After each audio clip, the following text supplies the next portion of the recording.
Right Pawan Kalyan ఊసరవెల్లిలా రంగులు మారుస్తున్నారు అని స్టాలిన్ పై పవన్ విమర్శలకు డీఎంకే కౌంటర్ ఇస్తోంది. గతంలో హిందీని పవన్ తీవ్రంగా వ్యతిరేకించారని కనిమొళి గుర్తు చేస్తున్నారు. పవన్ కళ్యాణ్ నటుడు మాత్రమే అని రాజకీయ నాయకుడు కాదు అంటున్నారామె. పవన్ పుట్టక ముందు నుంచే తాము హిందీని వ్యతిరేకిస్తూ వస్తున్నామని, మెడ్రాస్ ప్రెసిడెన్సీలో ఏపీ భాగంగా ఉన్నప్పుడు కూడా హిందీని వ్యతిరేకించామని డీఎంకే నేత ఇళంగోవన్ సైతం గుర్తు చేస్తున్నారు. తమిళనాట హిందీకి వ్యతిరేకంగా డీఎంకే చేపట్టిన ఆందోళనపై AP deputy CM Pawan Kalyan చేసిన వ్యాఖ్యలపై రగడ రాజుకుంది. హిందీ ఇష్టం లేకపోతే తమిళ సినిమాలను హిందీలో డబ్ చేయడం మానుకోవాలి అన్నారు పవన్. ఉత్తరాది వాళ్ల డబ్బులు కావాలి కానీ హిందీ అవసరం లేదంటే కుదరదు అన్నారు. మాట్లాడితే సంస్కృతాన్ని తిడతారు, హిందీని మీరు రుద్దుతున్నారు, సౌత్లో దక్షిణాదిని అంటారు. అన్ని దేశ భాషలే కదా. మన తమిళనాడులో సార్ ఇదిగోండి నా రెసిగ్నేషన్. ఎందుకు? నేనే జాబ్స్ ని క్రియేట్ చేసి బాస్ అవ్వాలనుకుంటున్నాను. ఎలా? Boss Wala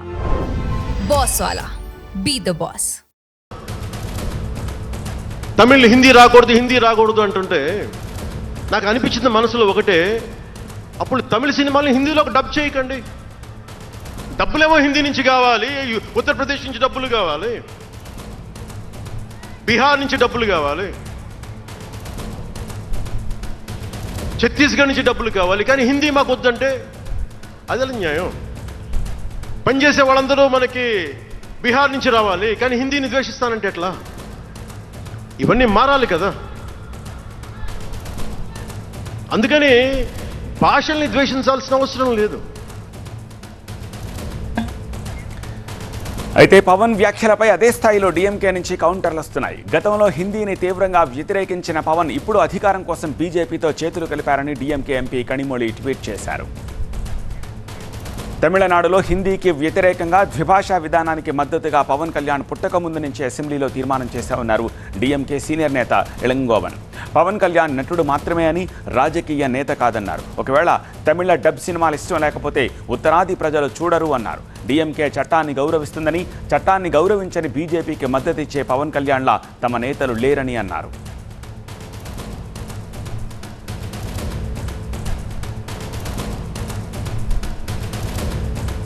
We had passed a legislation in the state assembly that the Tamil Nadu will always follow two-language formula because of the advice and suggestions by the experts in education. So the bill was passed way back in 1968 when Pawan Kalyan was not even born. He doesn't know the politics of Tamil Nadu. We had again agitated against Hindi in 1938. When Andhra Pradesh was also part of India, part of the Madras presidency. In 1952, even at that time Andhra Pradesh was part of Madras presidency. In 1964, when after Tamil Nadu had come, these things he doesn't know. Because he was not born, he is a child, I can say. He doesn't know politics, he is an actor, he comes up, he wants to support somehow BJP so that he can gain something out of the BJP government. Beyond that, it is not his thoughts or it is not a rational opinion. So we will forget him. We are DMK, we want to follow law. And we are not Pawan Kalyan to support the violators of law. Or if the Hindi people does not like Tamil movies dubbed in Hindi, they won't see. That is, everybody knows that. It is entertainment. It is not education. There is a difference between education and entertainment which Pawan Kalyan should learn. He only exposes his, what I can say, is ignorance and all. మరింత సమాచారం మా ప్రతినిధి మురళి అందిస్తారు. Murali, చినికి గాలివాన్లా మారుతున్నట్టుంది. CM కానీ CM కొడుకు కానీ కూడా స్పందించారా దీనిపై?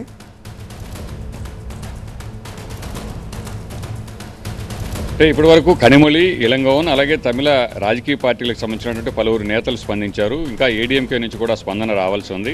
అయితే తమిళనాడులో మనం కనుక ఒకసారి క్షుణ్ణంగా చూస్తే ఏ అంశం అయినా, రాష్ట్రానికి సంబంధించినటువంటి ఏ అంశమైనా సరే ప్రభుత్వం ఒక స్టాండ్ తీసుకున్నా అక్కడ ప్రజలందరూ కూడా దాన్ని సమర్థించినటువంటి సందర్భంలో కేంద్ర ప్రభుత్వాలు ఎంత ఒత్తిడి తెచ్చినా కూడా తమ నిర్ణయాన్ని అమలు చేయలేనటువంటి పరిస్థితులు మనం గతంలో అనేకం చూసాం. జల్లికట్టు దగ్గర నుంచి ప్రభుత్వాలు ప్రజలు అందరూ కూడా ఏకమై ఉద్యమాలు నడిచినటువంటి సందర్భం కూడా మనం అనేక సందర్భాల్లో చూసాం. అది జల్లికట్టు అయినా సరే, ఇప్పుడు జరుగుతున్నటువంటి పార్లమెంటు పునర్విభజన, నియోజకవర్గాలకు సంబంధించినటువంటి పునర్విభజన అంశమైనా సరే, ఏదైనా సరే ప్రభుత్వాలు ప్రజలు ఒకటై ముందుకు కదిలినటువంటి సందర్భాలు మనం గతంలో చూసాం, ఇప్పుడు కూడా చూస్తున్నాం. అక్కడ ఉన్నటువంటి డిఎంకే ఒక నిర్ణయం తీసుకుంటే దాన్ని ఎప్పుడు కూడా బద్ధ శత్రువుగా ఉండి వ్యతిరేకించేటువంటి ఏడీఎంకే కూడా వ్యతిరేకించలేనటువంటి పరిస్థితి. ఇప్పుడు ప్రస్తుతం ఈ బీజేపీ ఏదైతే పార్లమెంట్ నియోజకవర్గాలకు సంబంధించి పదే పదే కూడా ఇక్కడ ఎలాంటి అన్యాయం జరిగేటువంటి అవకాశం లేదని చెబుతున్నా కూడా ఏడీఎంకే కూడా డిఎంకే వైపే నిలిచినటువంటి పరిస్థితి మనం చూసాం. అలాంటిది వేరే రాష్ట్రాల నుంచి తమిళంపై ఇలాంటి వ్యాఖ్యలు చేస్తే ఊరుకునేటువంటి ప్రసక్తే లేదని ఒకే అంశం, ఒకే విధానంపై వీళ్ళందరూ కూడా కట్టుబడి ఉన్నటువంటి పరిస్థితి మనం చూస్తున్నాం. కనిమొళి అలాగే ఇలంగవంతో పాటు ప్రకాష్ రాజు కూడా దీనిపై స్పందించారు. హిందీని మాపై బలవంతంగా రుద్దడం అంటే వ్యతిరేకించడం కాదంటూ ఆయన కూడా ఒక సెటైర్ వేసినటువంటి పరిస్థితిని చూసాం.